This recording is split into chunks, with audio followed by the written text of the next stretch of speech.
Every cult, every culture is a series of thoughts, feelings, words, and behaviors that initially ensure survival for the majority.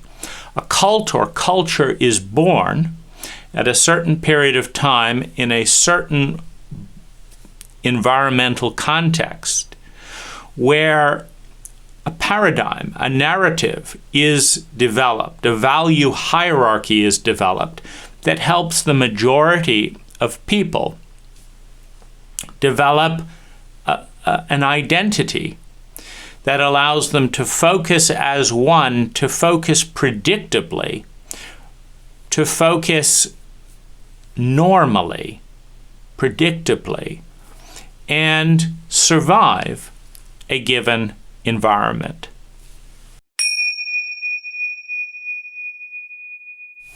Now, one of the warning signs that there might be something wrong with the cult and culture is that there have been 10,000 cults in human history.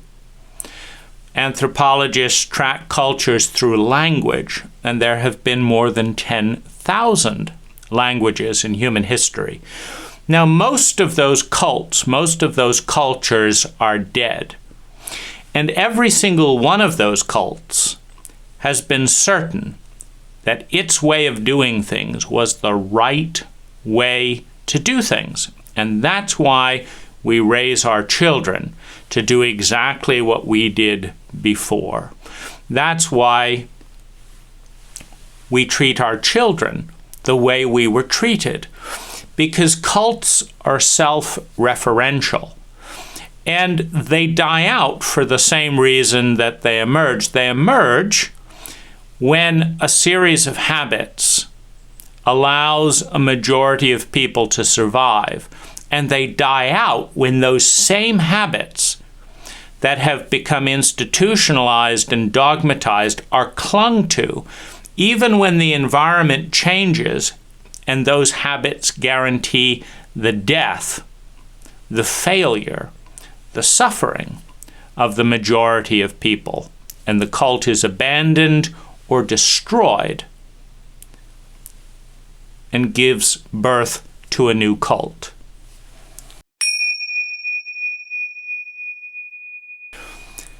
The intelligence of a cult can be measured by the amount of energy the aggregate population in the cult spends to produce a net quantity of sustainable human well-being.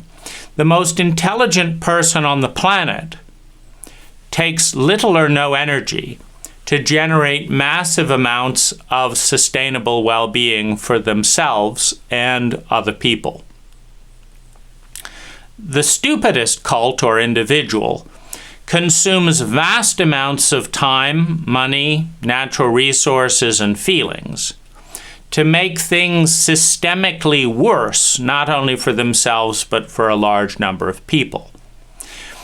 The intelligence of every cult in human history can be measured by how much sustainable well-being on which dimensions, to what intensity, for how long, was generated for how many people per unit of energy, time, money, natural resources consumed.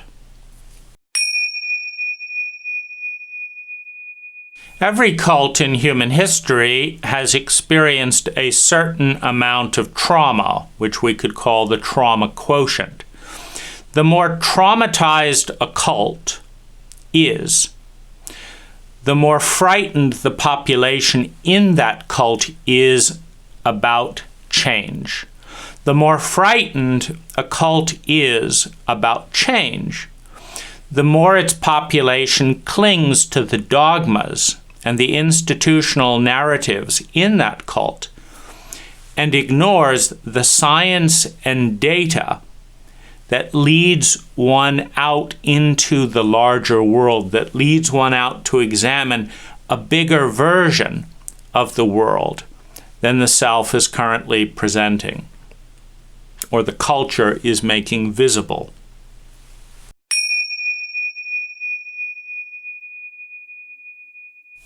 One can think, therefore, of two faces of the cult, or two faces of the culture.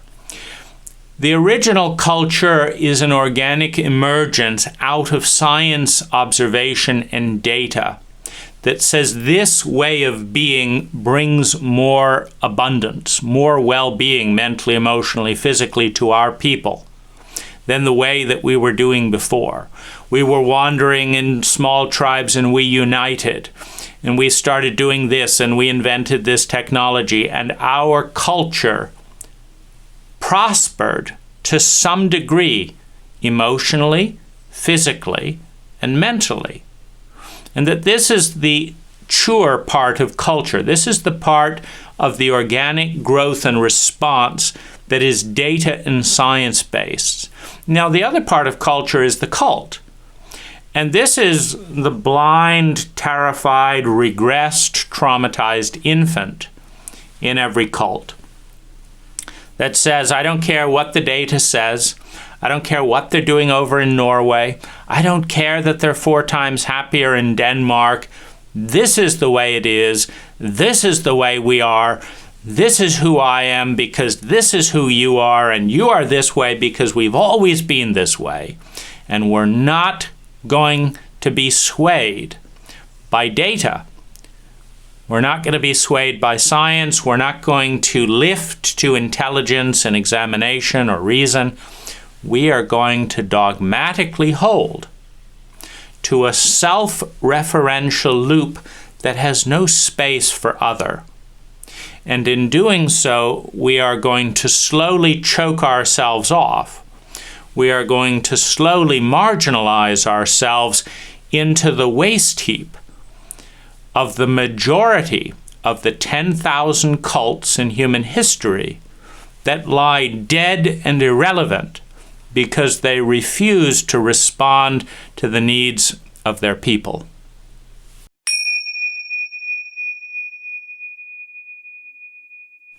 All questions are a quest, and a quest begins with a question. The quality of our questions determines the nature and quality of our quests. What questions do you ask yourself, and where are they taking you?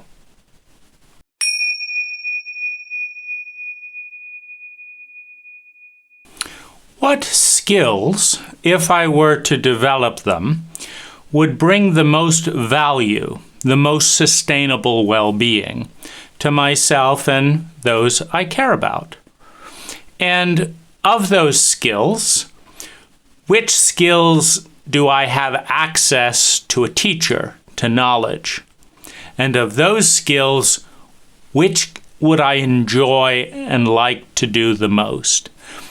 This quest is a quest towards greater value.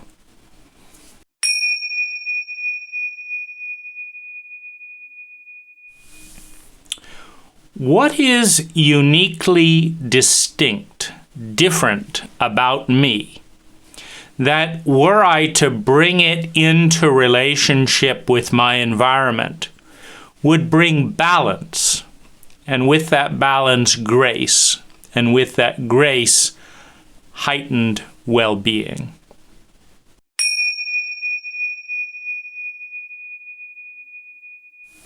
Where am I on my hierarchy of human needs?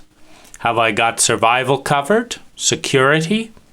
Do I feel a deep sense of love and belonging for this part, or for another? What is my ideal self, and how am I doing at earning praise and love through self-esteem, becoming the person I want to be? Do I know what my unique contributions are? Have I developed them? Have I brought my gifts into the world so as to generate more well-being and abundance? And how am I at reaching towards something bigger than myself, the larger self of which I am a part. Where am I on my hierarchy of needs? What needs attention, and what can I do today to take action?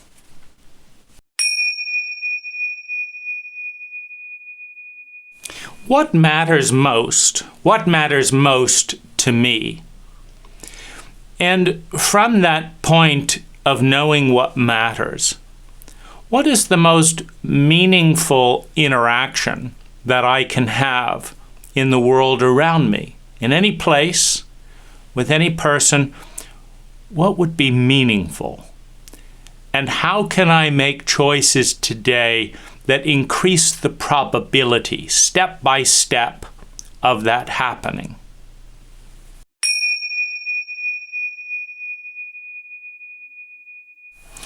At the fork of the road that is choice, what direction do we want to head in any landscape? The first direction I'd suggest is intelligence. Intelligence is measured by the efficiency with which we consume energy, time, money, and natural resources to yield sustainable, multidimensional well-being. If you will measure your system, determine the input and the yield, and then edit your system to produce a higher yield of well-being with less energy, you are becoming intelligent.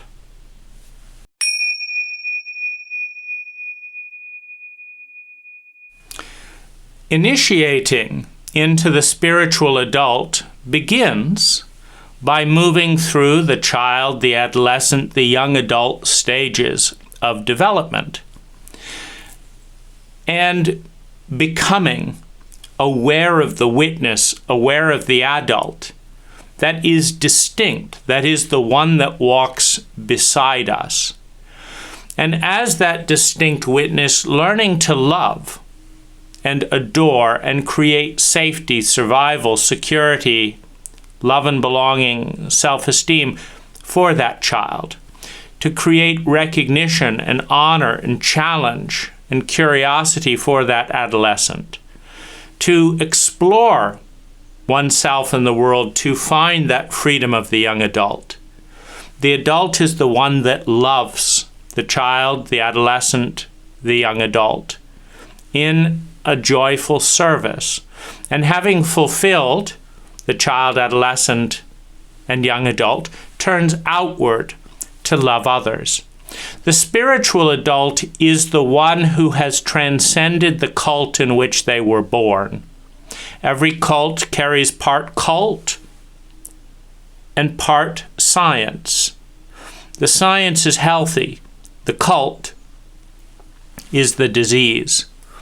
A transcendent experience of hardship, facing death, orgasm, tantric orgasm, psychedelic initiation, dancing and chanting, a transcendent experience of connecting with the whole self that is bigger than us and bigger than the cult is necessary to ground to the geometry, to the energy field of that larger self. In tribal cultures, you were not considered safe, you were not considered an adult until you've had an initiatory, which is a transcendent experience of facing the death of the cult indoctrinated ego and connecting with something bigger. Only then could you be trusted to do the right thing for the larger wheel, the larger geometry of which we were a part, even if it means breaking the taboos of the cult in those areas where the cult has become sick and atrophied.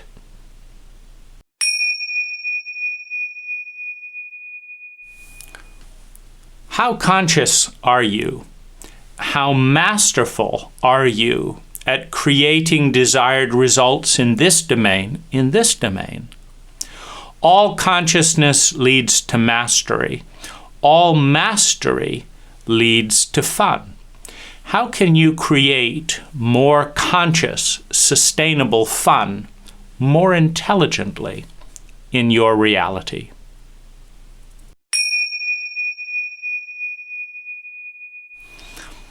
When we look at reality through the lens of geometry, we see that as the sphere is refracted into a multitude of infinite shapes, there are two distinctions in the geometric refraction of the whole.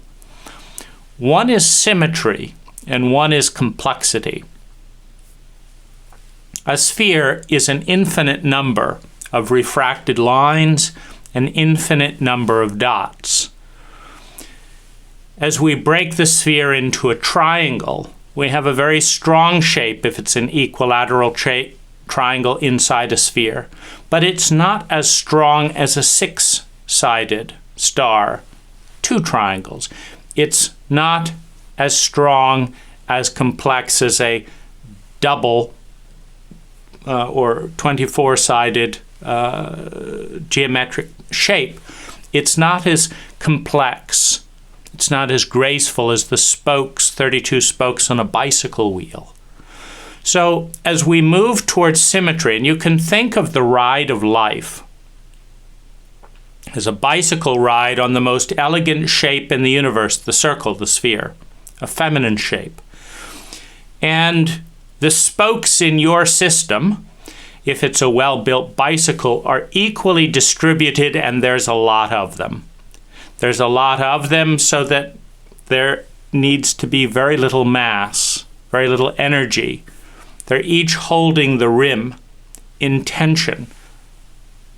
The particle is creating and supporting the whole is supporting and creating the bicyclist.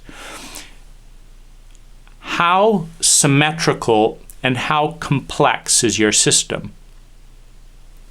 In your routine, do you spend equal parts developing your heart, your mind, your body? Do you spend equal parts developing your meaningful family relationships and being productive at work? As you break your life into systems, how complex is it?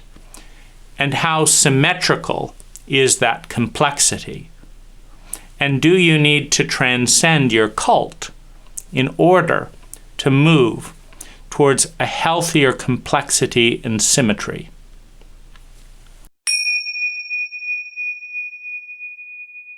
We begin every relationship with a system, the system of being physical, the system of consciousness, the system of language, the system of cult, the system of making money, as an outsider, as outside the system. The movement of developing consciousness is to first identify the yield, the sustainable well-being that a system produces probabilistically. So if you go to Vegas with $100 and place 100 bets for $1 each, you have a 98% chance of walking away with little or no money left. If you take that same $100 and buy it in an index fund, you have a 90% chance over the next 100 years that it'll be worth more money than it was when you invested it. And that's a system. So the first step of initiation is to pick systems, diets, routines, paradigms, books that yield high levels of well-being for a large percentage of people, or at least people like you. The next is to map out the system and understand the system. And in doing so, the more deeply involved in any system you become, the more aware of its limits you will become as well, because all systems are flawed. Next comes the evolution of the system. If a three-pointed equilateral triangle inside a circle doesn't support the circle as much as a six-sided triangle, you add complexity, you add distinction. And you do it symmetrically, not culturally, not dogmatically. All cults are asymmetrical. You do it symmetrically. You look to the mathematics And finally, when you get to the end of where that system can go, you transcend the system, taking away the consciousness and the gifts and the visibility that that system gave to some part of yourself or reality, and moving into a more complex, a more symmetrical, and thus a more graceful and intelligent system.